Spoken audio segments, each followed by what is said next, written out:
아시다시피 성경이 구약, 신약으로 되어 있습니다. 구약에는 이스라엘 이야기 나오고 신약에는 교회 이야기 나옵니다. 구약의 이스라엘하고 신약의 교회가 무슨 관계가 있을 것 같습니까? 따로따로 별개일 것 같습니까? 아니면 교회가 이스라엘을 잇는 것이겠습니까? 아니면 이스라엘보다 교회가 더 완성된 모습일까?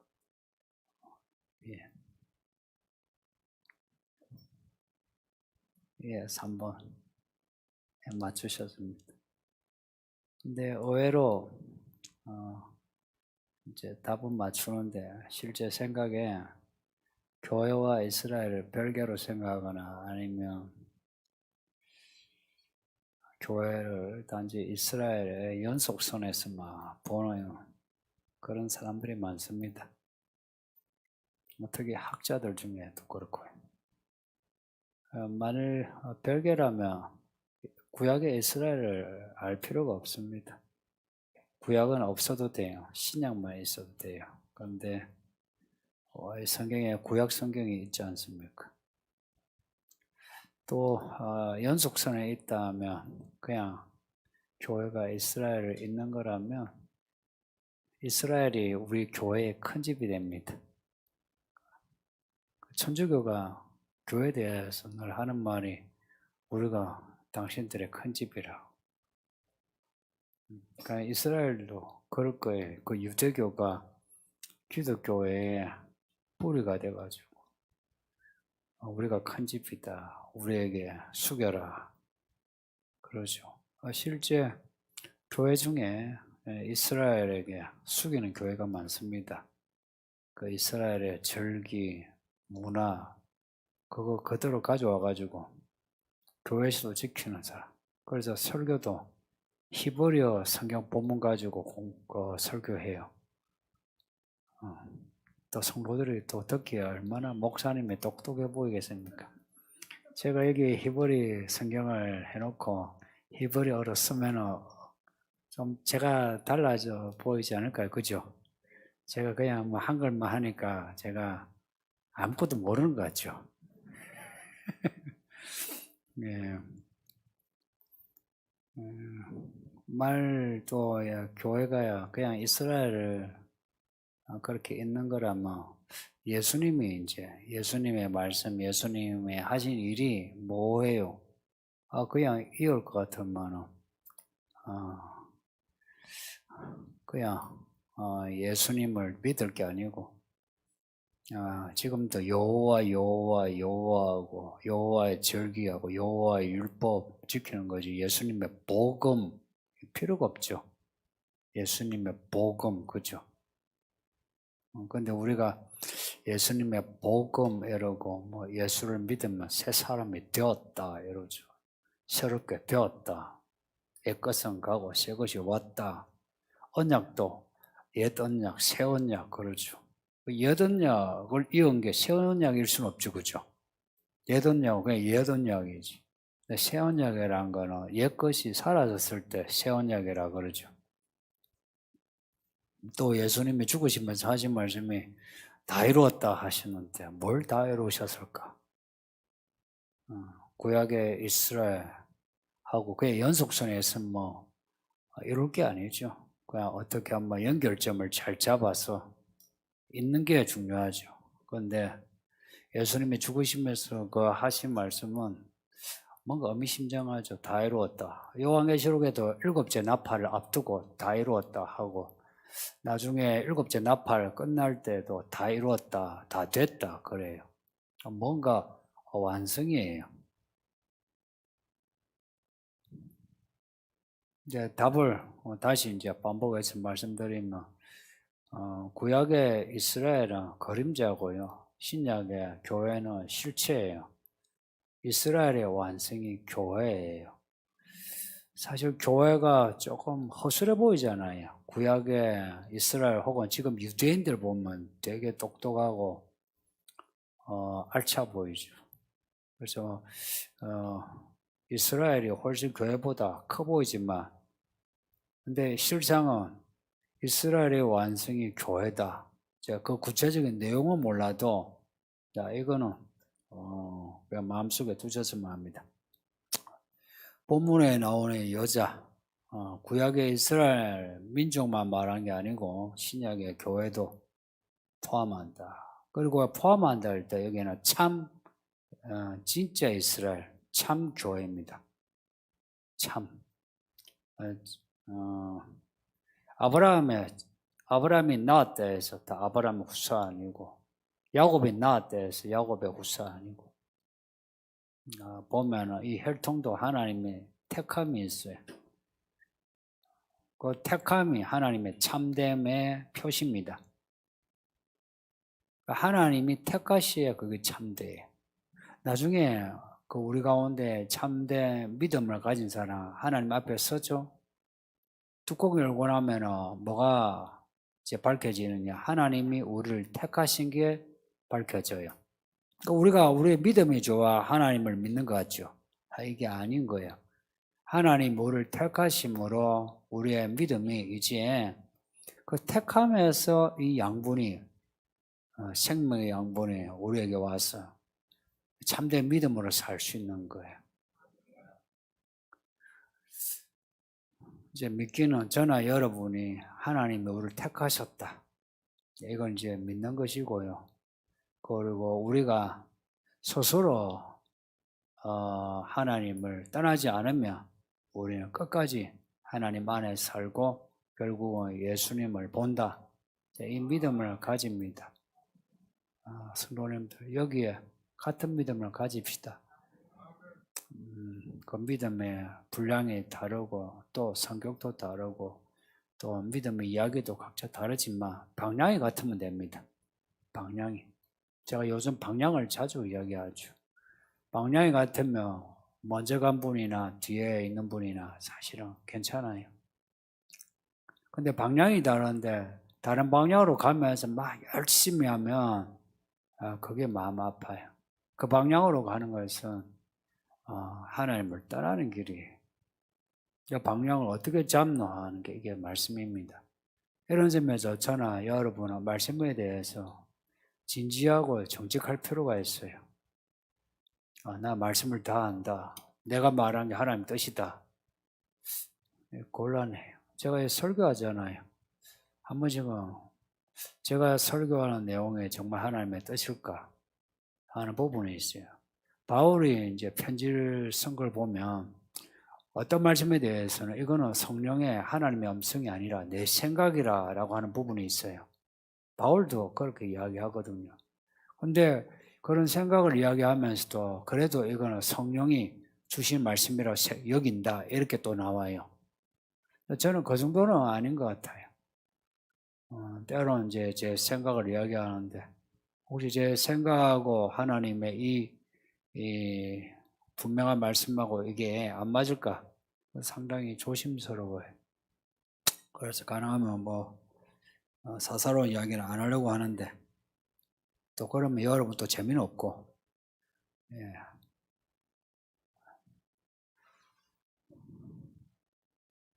방향 잡는 게 제일 중요합니다. 그러니까 이 여자는 한 방향이었어요. 아이 낳는 거. 그 아이는 사내 아이인데 예수님이에요.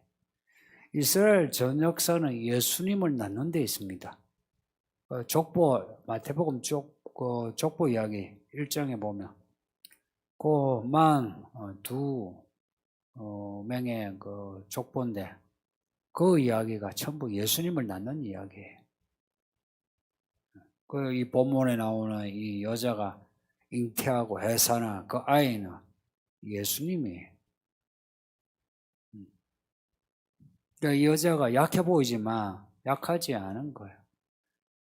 이 사내 아이 만왕의 왕을 잉태하고 해산할 수 있는 여자라. 그 보기에는 이제 여자가 약해 보여요. 근데 실제 여자의 그 권세가 어떠냐? 밑에는 달을 밟고 있어요. 그리고 해를 입고 있어. 12배를 멜루관을 쓰고 있어요. 이 12멜로가 12지파라 뭐 이야기하기도 하는데 그보다는 그냥 온 그 우주의 별들이라 보면 돼요. 해와 달 별들. 이 여자가 그런 권세 있는 여자예요.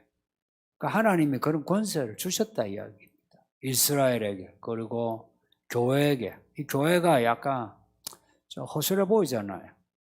목사님 제가 저를 봐도 허술하고 우리 모두가 허술해 보이는데 실상 그렇지 않다는 겁니다. 하나님 이 교회에 해와 달과 별들의 권세를 주셔. 우리가 여기서 기도를 하면 하나님이 하늘에서 들어주신다. 그 해와 달 별들을 움직여서라도 그렇게 하신다. 여호수아가 기도하니까 해가 멈춰 이긴 것처럼 우리도 기도를 하면 우리도 모르는 새에 하나님이 이 천체를 움직여서라도 우리를 이기게 하신다. 참 이런 그 믿음을 여기서 말고 일상에서 그렇게 살면 이 믿음을 가지고 살면 정말 멋질 건데 왜 이제 현실에 들어가면 잘 안 될까요? 현실에 들어가면 괜히 겁을 먹어요. 그러니까 진짜 믿음이 크다 할 때는 뭐 성경 지식보다는 일상에서 어떻게 살아가느냐 하는 문제. 예를 들어서 뭐 연애를 어떻게 하느냐, 부부관계가 쉽지 않잖아요. 부부관계 어떻게 남편과 아내로서 어떻게 해야 되느냐. 이거 정말 힘든 문제. 그리고 직장에서 아래 사람, 위 사람 어떻게 해야 되느냐. 돈 어떻게 벌고 어떻게 쓰느냐. 사실 쉬운 게 없어요. 아이 키우는 것도 쉬운 게 없어. 이 모든 일에는 우리의 어떤 힘으로 될 게 아니고 하나님의 은혜로 되는데 그 은혜라는 게 하나님의 능력이에요. 능력이 있는 하나님의 은혜를 주시지. 그 능력을 베푸시는데 해와 달과 별들의 은혜를 주신다. 믿읍시다. 우리가 뭘 기도하면 하나님이 들으신다 믿고 합시다. 안 되는 상황이 보이잖아요. 근데 기도가 나오겠습니까? 안 되는 상황이 보이는데 기도가 되겠습니까? 그러니까 눈 감아야죠. 눈 감고 기도해야 됩니다. 그 상황을 보러 가지 말고 하나님 말씀하신 상황을 봐야 되는 거. 여자가 해산의 고통을 안으면서도 그 남자아이를 낳을 수 있었던 거는 산의 아이에 대한 언약의 말씀을 바라보았던 거예요. 아브라함이 이삭을 낳았을 때 그 이삭이 이 산의 아이의 약속 아니에요.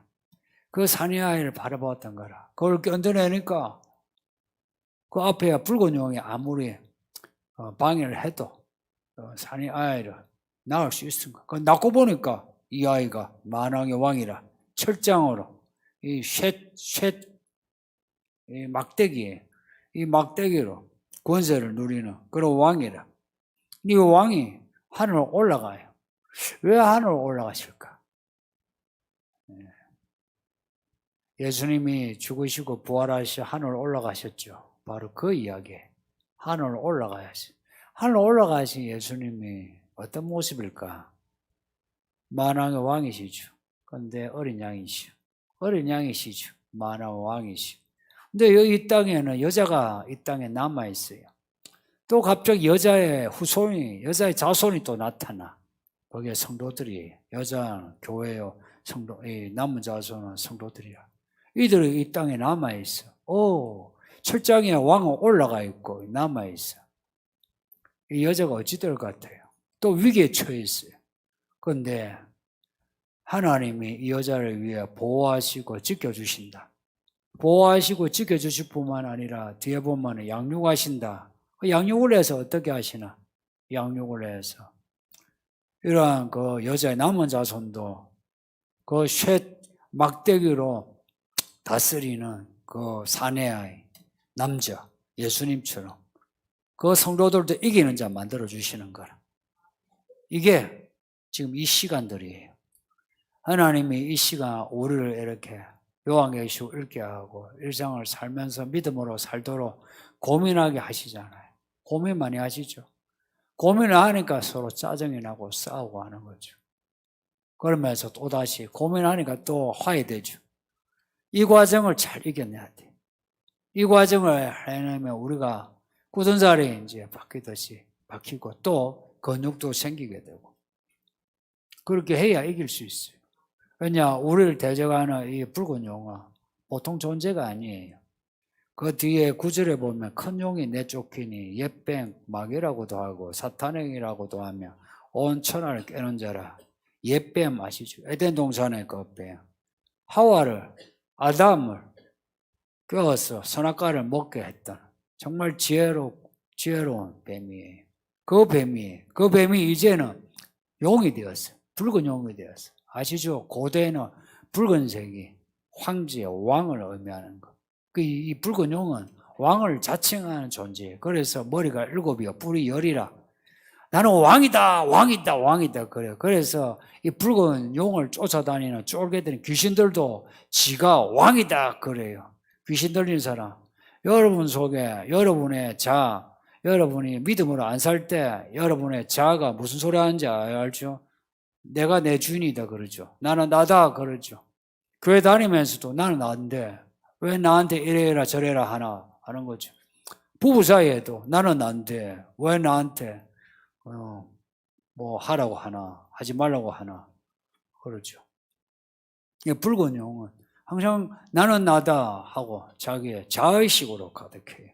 이런 붉은 용이 우리를 늘 공격하는 거라. 그 공격을 당한 사람들의 특징이 그런 거예요. 내가 하나님처럼 하는 거라. 내 생각이 하나님 생각, 내 말이 하나님의 말.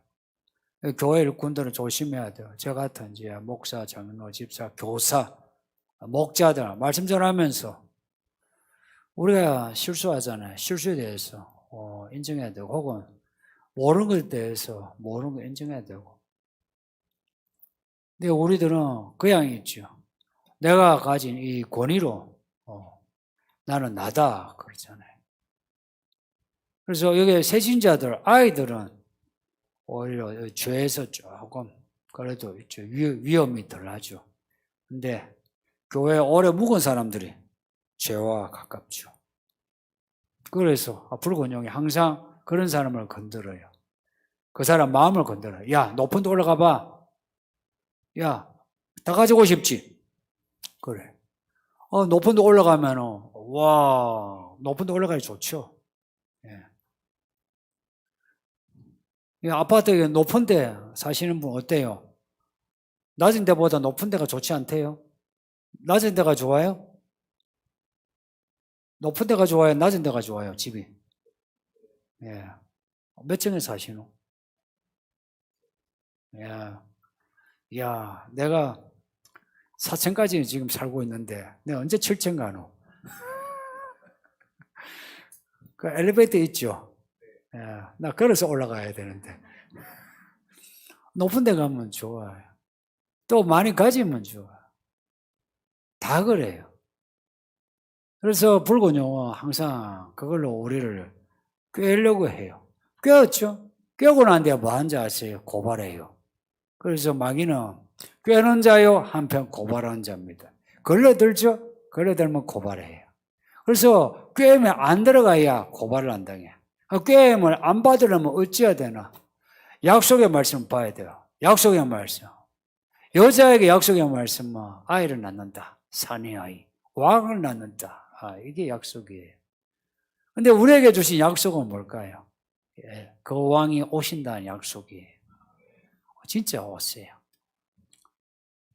이게 안 믿기지만 정말 예수님이요 공중에 하늘을 뚫고 와요. 어떻게 하늘을 뚫었냐? 하늘이 두루마리 말리듯이 말려요. 하늘이. 온 하늘이 저 하늘에 마치 구멍이 난 것처럼 확 뚫리면서 예수님이 나타나는데 온 인류가 다 봐요. 어떻게 볼까? 신기하죠? 그 신기한 장면을 볼 때가 이제 가까웠어요. 어르신이나 여기 아이나 이제 같은 세대예요. 두고 보세요. 이 아이들이 어른들의 믿음처럼 같은 믿음으로 살 거예요. 이제 왜냐? 때가 가까웠어요. 이 3절에 있는 붉은 용의 모습은 어린 양의 모습, 그 뿔, 머리하고 비슷하죠. 항상 그래요. 항상 예수님이 흉내를 내요. 예수님이 흉내를 내. 그래서 진짜 믿음은 분별력이 있어요. 이게 하나님 뜻이냐 아니냐, 하나님의 사람이냐 아니냐, 분별을 해내야 돼요. 이걸 분별을 해내야 교회 일을 해요. 안 그러면 교회 일을 하는데 하나님의 뜻이 아니라 이렇게 붉은 용 많이 줘. 이 짝퉁 하나님의 일이라 짝퉁으로 교회에 심는 거예요. 사실 교회에 짝퉁이 많잖아요. 비슷한 거 있죠. 하나님 일처럼 보이지만 실제로는 그 안에는 사람의 이름과 사람의 욕구와 욕망이 가득하잖아요. 우리는 그런 거짓말에 많이 속아왔어요. 저도 속아왔어요. 그래서 이제는 이제 속지 말자 이야기입니다. 앞으로도 속을 거지만, 그러나 이제 덜 속자 하는 것이고, 그리고 이제 속지 않을 뿐만 아니라 이것을 분별해서 그것을 마귀의 일을 우리가 여기서 제거할 수 있는 그런 일꾼이 되자. 그렇게 하지 않으면 우리 자신도 우리의 가족도 위험합니다. 요한계시록 이런 붉은 용의 전략을 우리에게 드러내요. 요한계시록은. 그래서 그 일곱째 나팔의 일곱 대죠. 그 대환란 때가 뭐냐면 이 붉은 용이 어찌하든지 더 많은 사람을 그 대환란에 집어넣어가지고 불지옥에 떨어지게 하려고 하는 거예요. 그래서 일곱째 나팔 전에 이야기가 10장에서부터 15장까지 제일 많아요. 10장에서 15장까지. 그 대환란에 붉은 용은 우리를 끌고 가려고 하고 성령은 우리를 거기에서 끌려가지 아니하고 분별해서 14만 4천에 이기는 자가 되게 하려고 하고 이제 이 교회 안에도 이렇게 갈라지게 돼요. 사실 이렇게 갈라진다는 말이 사실 불편하거든요. 우리를 서로 이렇게 뭐라나 서로 분리시키는 느낌이 들죠. 사실 말하는 저도 듣는 여러분도 불편할 수 있어요. 근데 불편하지만 이게 앞으로 일어날 일이에요. 예전에도 이런 분리가 있었지만 그런데 이제는 이 분리가 교회들 가운데 그리고 교회 안에서도 계속될 겁니다. 그래서 어찌하든지 우리가 여자의 남은 후손, 여자의 남은 후손에 대해서 뭐라고 합니까? 17절에 보면은 그 여자의 남은 자손 곧 하나님의 계명을 지키며 예수의 증거를 가진 자들을 이들이 뭐냐? 붉은 용과 싸워요. 나중에 19장에 보면 이들이 휴거가 되었다가 어린 양과 함께 백마를 타고 이 짐승과 짐승의 군대를 부수는 군대로 재등장합니다. 진짜 군사예요. 그런데 우리가 여기서 지금 이기는 이 붉은 용과 싸우는 전사의 모습이 없으면 안 돼요. 그냥 교회 왔다 갔다 해서 감수하는, 그냥 믿음을 감수하는 이 정도 되어서는 안 되고요. 앞에 2장 3장에 7교회 보내신 그 말씀 있죠. 이기는 자라. 이 말이 얼마나 이게 이 격한 말입니까? 이겨라 그럽니다. 이기려면 어찌해야 돼요? 싸워야 이겠죠. 싸우지 않고 어떻게 이깁니까? 어떻게 싸우노? 어떻게 싸우노라고 할 때 그 답은 항상 예수님에게 있습니다. 예수님에게서 배워야 돼요. 그리고 구약의 이스라엘의 이야기에서 배워야 돼요. 거기서 배워서 그 전략, 그 방식대로 싸우면은 반드시 이기게 됩니다. 이 여자가 어떻게 사내아를 낳았나? 그 하나님의 인도를 받아온 거예요. 하나님의 방식대로 온 거라. 오니까 어느 날인가 사내아를 낳았어요. 낳고 나니 왕이라. 우리가 기다리는 예수님, 지금은 예수님이 누구신가 약간 모호할 때 있죠. 그런데 예수님이 오시는 그날 아이로부터 어른에 이르기까지 모두가 그 예수님의 그 놀라운 권세에 벌벌 떨면서 다 엎드리게 될 겁니다. 우리만 아니라 세상 모든 사람이 다 엎드리게 될 겁니다. 저는 그날이 정말 기다려져요. 그날이.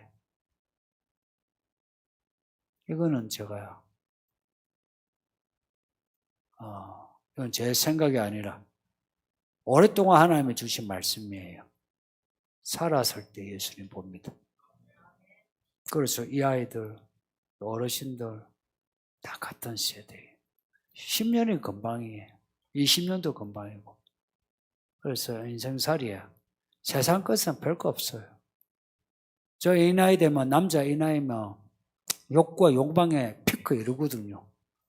다 가져야 될 때예요. 근데 그거 필요 없어요.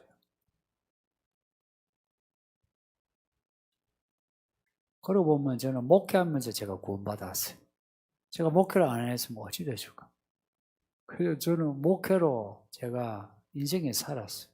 그래서 저는 뭐 하나님께 뭐 해드린 것도 없고 한 것도 없고 그냥 은혜만 가득해. 예수님이 반드시 오시니까 너무 살아가는데 연연하지 마시고 예수님 말씀 무엇인가 분별해서 순종하면서 삽시다. 예. 질문 있습니까? 5개.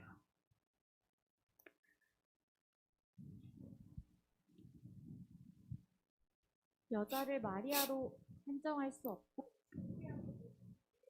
는 말씀을 잘 배웠습니다.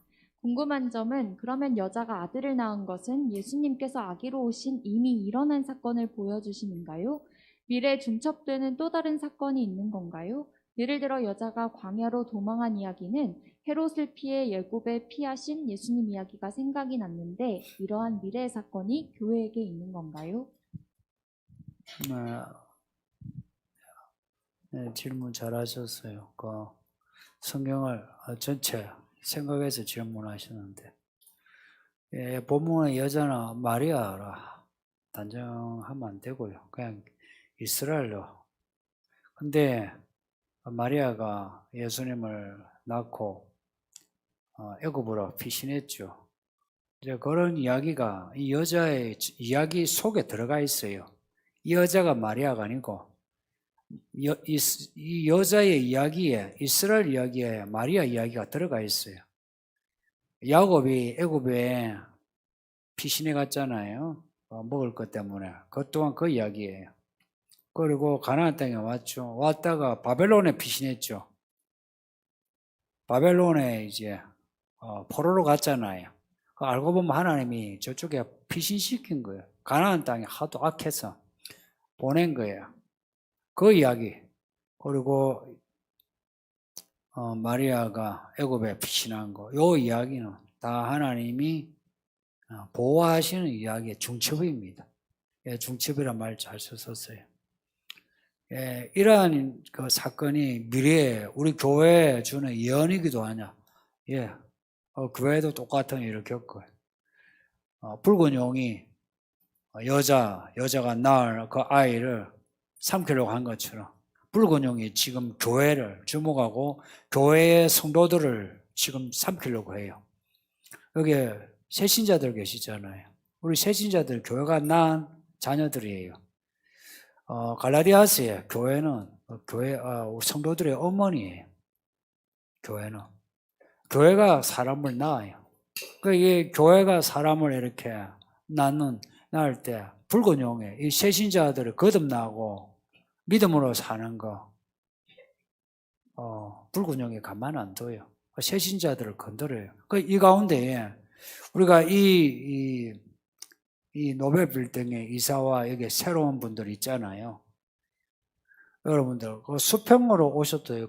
이 교회는요 수평으로 왔다가 그냥 있을 교회는 아니거든요. 이 교회는 쉽게 있을 수 있는 교회가 아니란 거 아실 거예요. 이 교회에 오셔서 이렇게 정착을 하셨다는 거 정말 이기는 자들이에요. 저분들 이기는 자들이에요. 아마 우리는 잘 모르지만 저분들 나름에 아마 이 교회에 지금 이 시간에 이렇게 앉아기까지 많은 일들을 겪으셨을 거예요. 우리 잘 몰라요.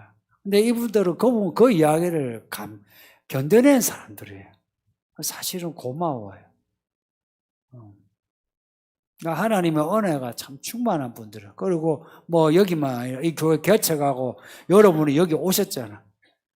여러분 여기 오실 때 쉽게 오신 분은 없거든요. 이래저래 갈등을 가지면서 고민하면서 혹은 싸우면서 여기에 계시거든요. 그걸 껴넣는 거거든요. 얼마나 많이 이 교회에서 나가고 싶었겠습니까?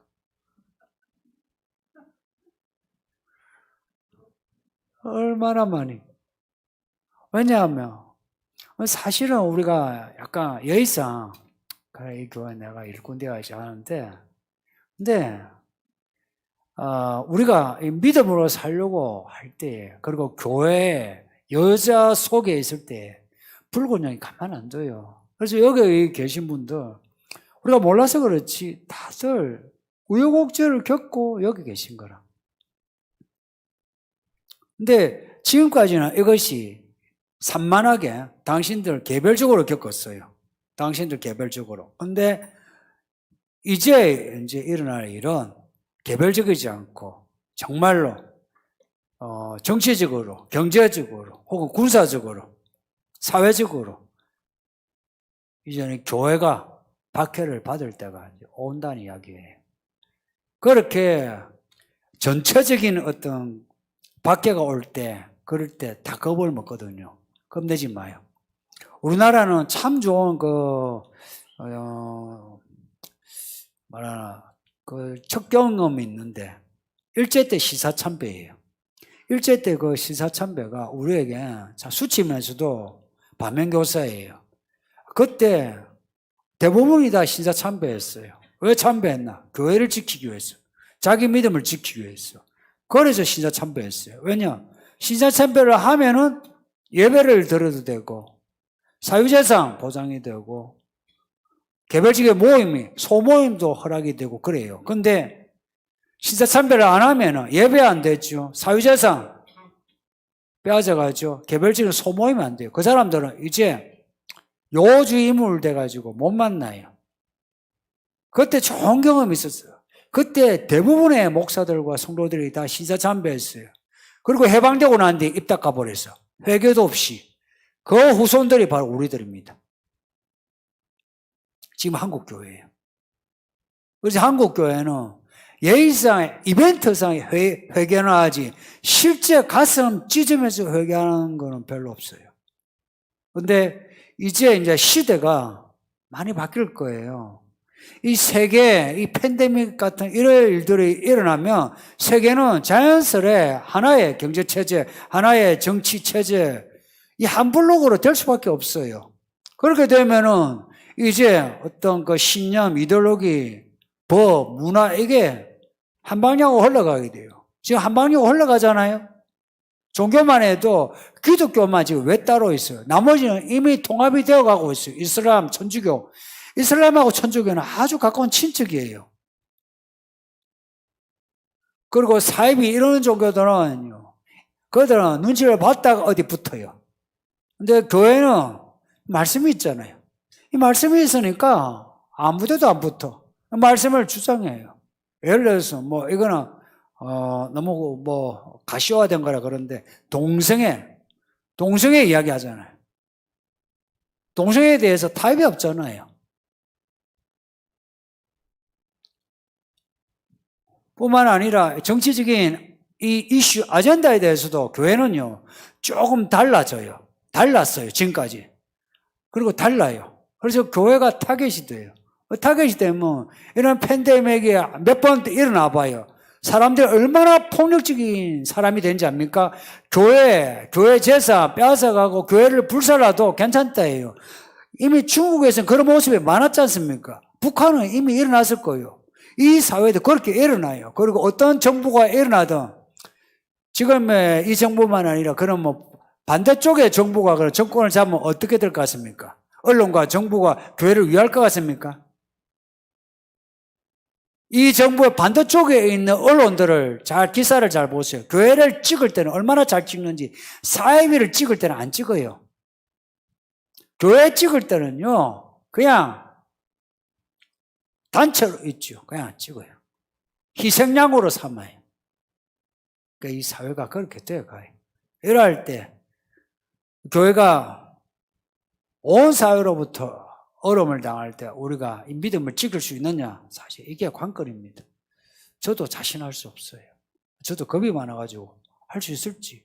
할까? 내가 죽고 난 뒤에 그런 일이 있어야 되는데.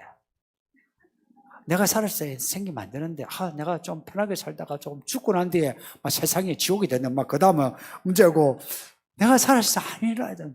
이게 제 한편 본심이에요. 근데 이 본심, 이제 이게 본심인데, 제가 그럴 수 있나요? 팩트를 이야기하면, 제가 살았을 때 예수를 모십니다. 여러분, 면할 수 없어요. 이유를 이야기하라면, 증거를 대라면, 옛날에는요, 그냥 성경에서 말하니까 그렇죠. 이제는 과학적이고 정치적이고 경제적인 증거들을 충분히 될 수 있어요. 여러분도 그 증거를 아마 가지고 있을 거예요. 네, 넘어갑시다. 본문의 1260일은 두 증인의 1260일과는 다른 기간인가요? 만약 다른 기간이라면 이때도 성도들이 땅에 남아있나요?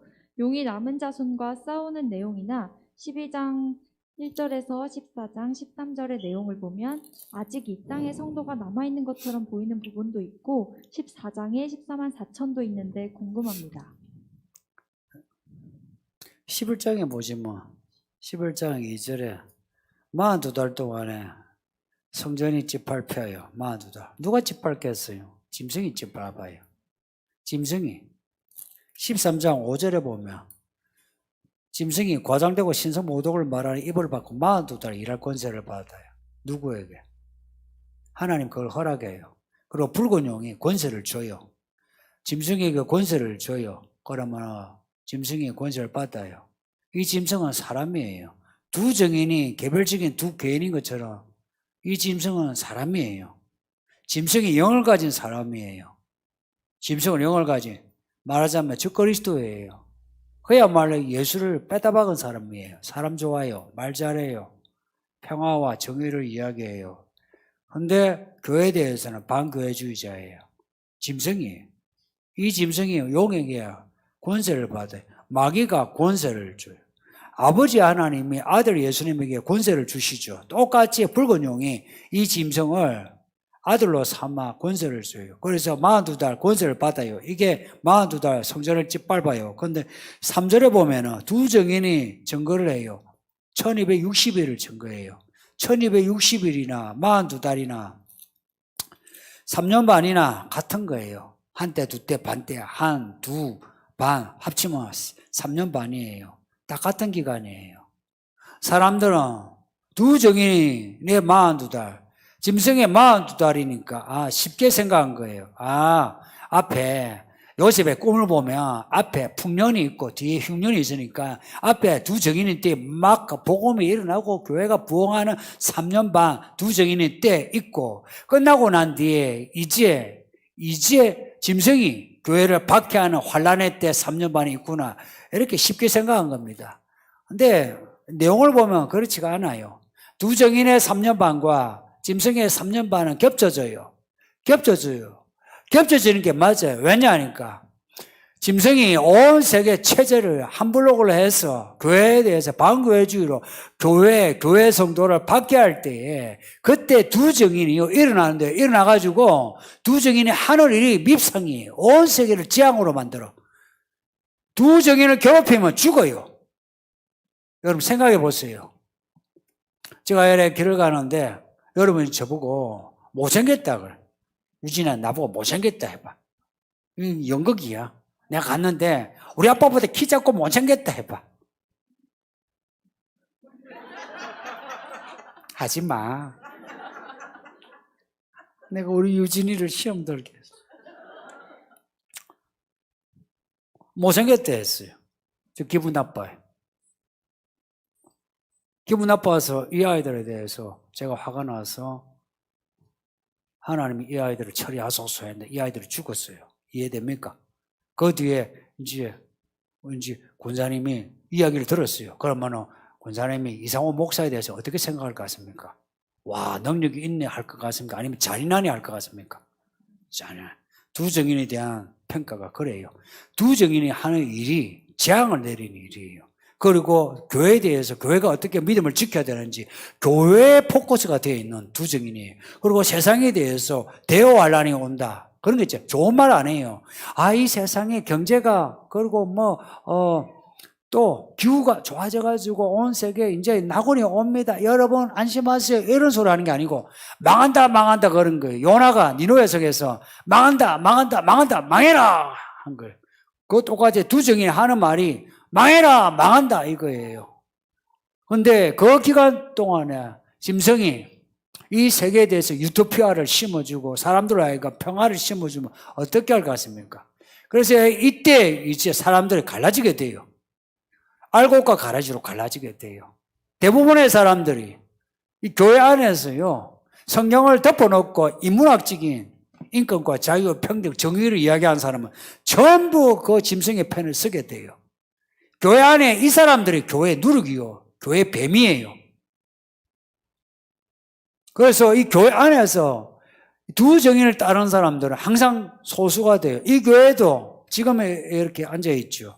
언젠가 그때가 되면 많은 사람들이 그 짐승의 편에 서서 이 교회를 고발하고 고소하고 저는 고발당해서 들어가게 되고 거기서 죽을 수 있어요. 그건 이미 정해놓은 이야기예요. 아마 여기 다는 아니고요. 여러분은 아마 곱게 못 살고 곱게 못 죽을 거예요.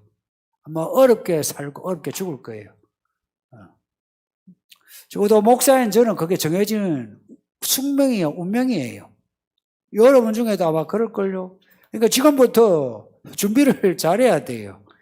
이 편할 때 편하게 살면 안 되고요. 편할 때 공부 열심히 하세요. 성경 해서 언젠가 두 정인이 나타날 때 두 정인처럼 하려고 해야 돼요.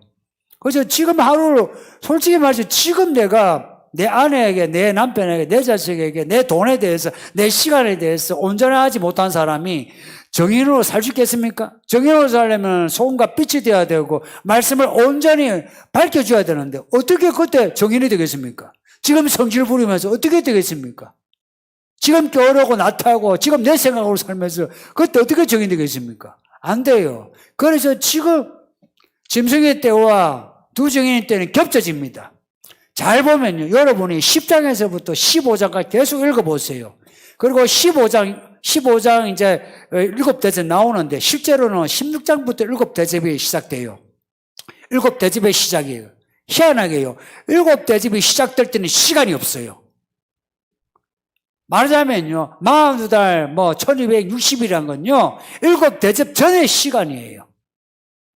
저도 몰랐는데 성경을 통해서 알았습니다.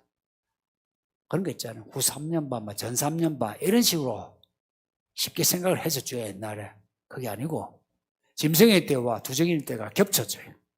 그리고 지금 14장 이야기하셨는데 14장에 14만 4천 나오죠. 7대접의 때에는 그때 전에 믿는 사람은 하나님이 다 참교회를 하늘로 올리십니다. 이게 14장의 14만 4천이에요.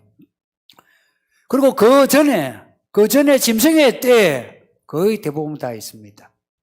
만일에 이거는요, 성경을 해석하기 나름이에요.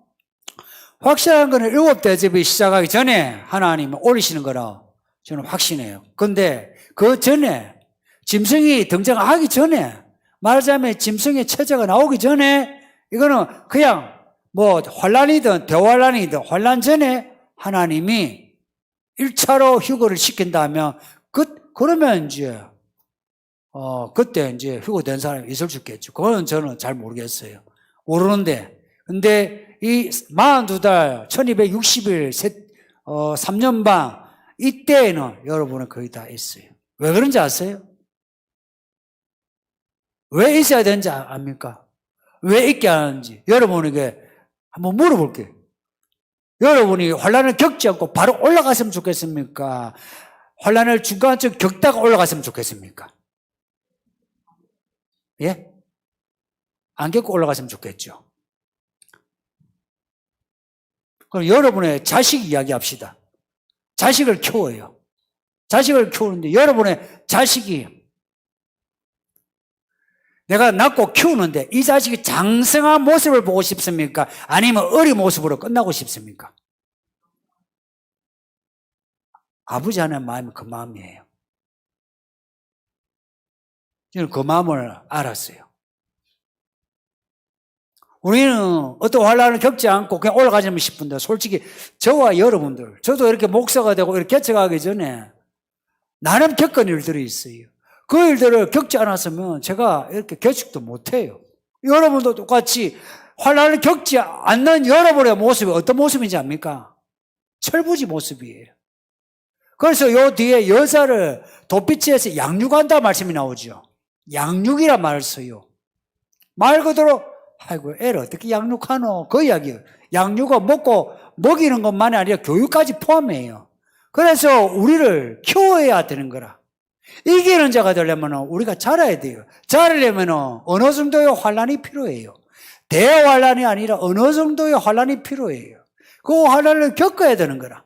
겪어야 우리가 자라는 거예요. 자라야 우리가 예수님의 신부가 될 거 아니에요. 여기 있는 여러분들, 여러분 중에 누가 여기서 예수님의 신부의 모습을 합니까? 철부지 모습 아닙니까? 이런 철부지인데 환란이 딱 다가와 보세요. 다가오면요, 여러분이 달라져. 철부지가 약간 정신 차려요. 약간 정신 차리면서 엄마 아빠 말씀 잘 들어요. 공부 열심히 해요. 여러분 중에 알고 긴 사람은 이런 환란이 딱 다가올 때에 약간 정신 차리면서 이제 철이 들어요. 이제 사내아이가 되어가는 거라. 믿음의 사내아이가 되어가는 거라. 그래서 예수님이 언젠가 오실 때에 이기는 자로서 정말 흰 옷을 입고 올라가는 거예요. 그래서 저는 이 하나님의 경륜과 하나님의 사랑이 이게 끝이 없어요. 우리를 향한 하나님의 욕심을 우리가 알아줘야 돼요.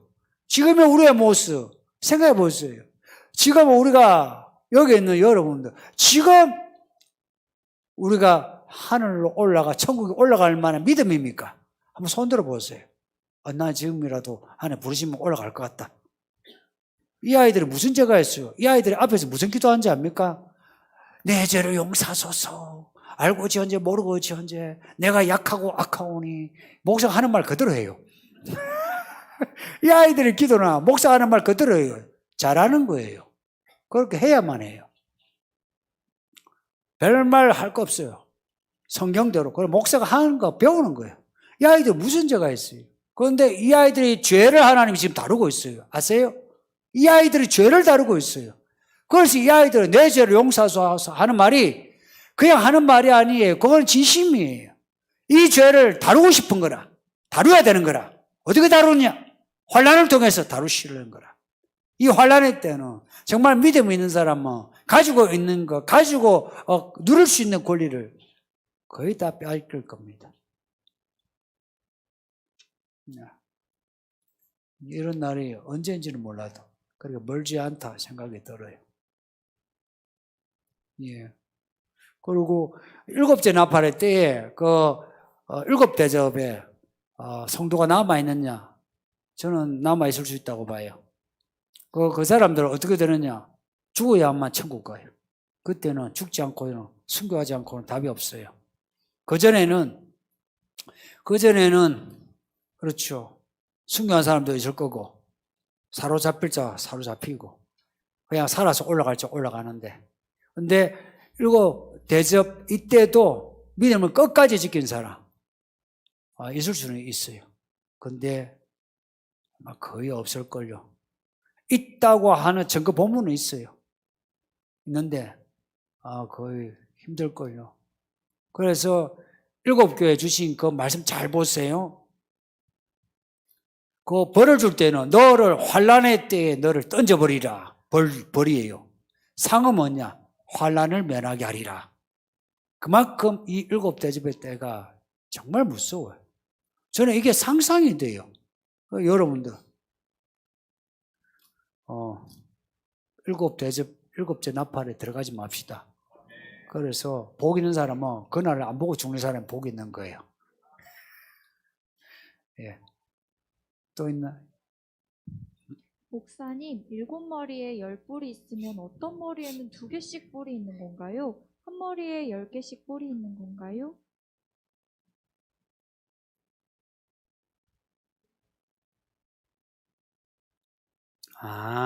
이 질문 이해하겠습니까? 나 이거는 아이가 질문한 거거든요.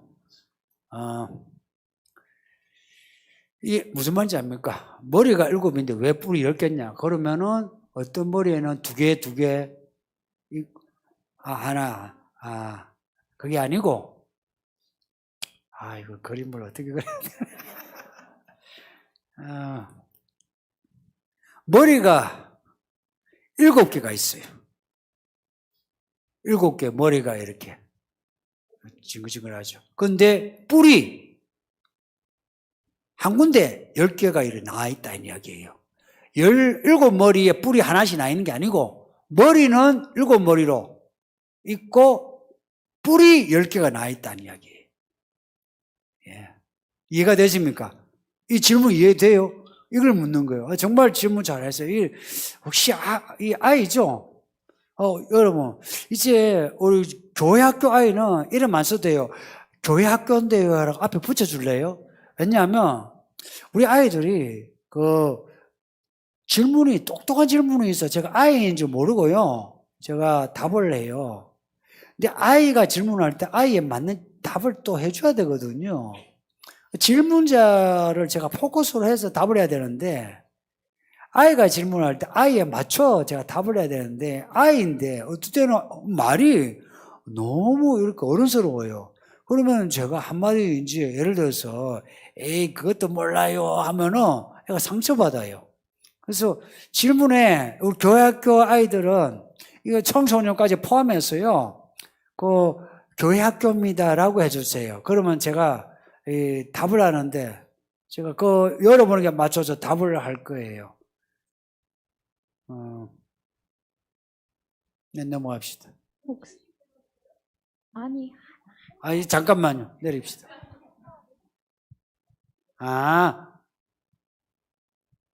그렇죠. 한 머리에,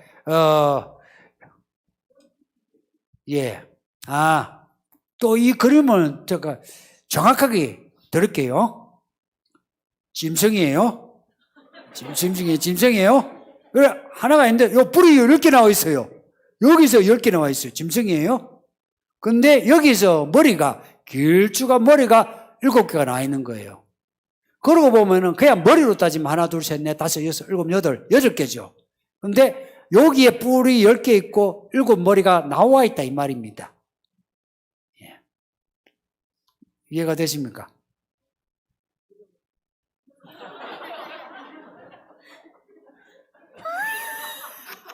넘어갑시다. 예. 목사님 늘 감사드립니다. 12장에 나오는 여자와 용에 관한 말씀을 읽는 중에 이적이라는 말에 대해 궁금해졌습니다. 이전 말씀에서는 인을 떼고 나팔을 불어도 그것을 이적이라고 말씀하진 않으셨는데 12장 이후에는 이적이라는 말로 사건을 말씀하십니다. 그리고 12장 전의 말씀은 요한이 주위에서 실제 벌어지는 일들을 체험적으로 기록하는 것처럼 읽히는 반면 12장부터는 요한이 하늘에 상영되는 영화를 보는 것처럼 상상이 됩니다. 이런 상상과 이적이라는 말씀의 시작이 관계가 있을까요?